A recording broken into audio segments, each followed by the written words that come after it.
You had mentioned that you like to do Q&A out in the audience. So what are some of the things that are do's and don'ts that you've learned by using that technique?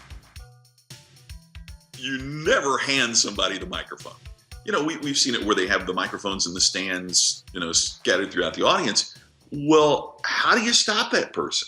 You know, because they can stand there and keep, but if I have the microphone in my hand and someone asks the question, and in every group, there's always that person that's trying to take the microphone away. And I've got a death lock on that baby. I'm telling you, that thing is not getting away from me because I can pull the mic back.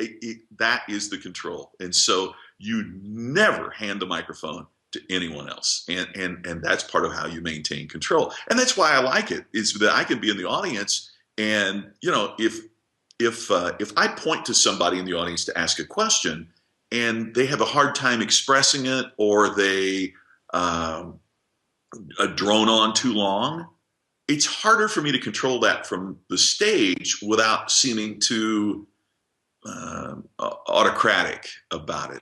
But if I'm out in the audience and I have the microphone and the person's having a tough time, I can even put my arm around their shoulder and I say, you know, Bill, that's really interesting. Let me rephrase that, you know, and act like I'm helping them as opposed to dictating to them.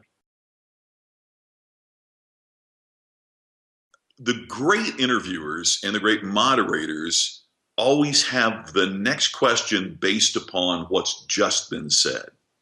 And it's one of those weird things, and I think it's one of those things that I know it's one of those things that gets better with practice, and that's one of the challenges of this, is it gets better with practice.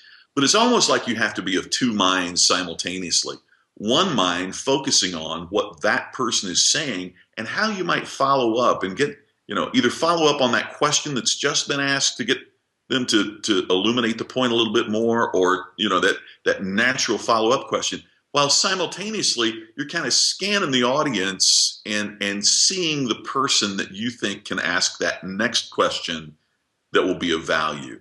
And it's funny, I mean, you've had this happen 100 times. I mean, you can look in the audience and you develop this ability to see who is going to ask the next great question and who wants to give a speech.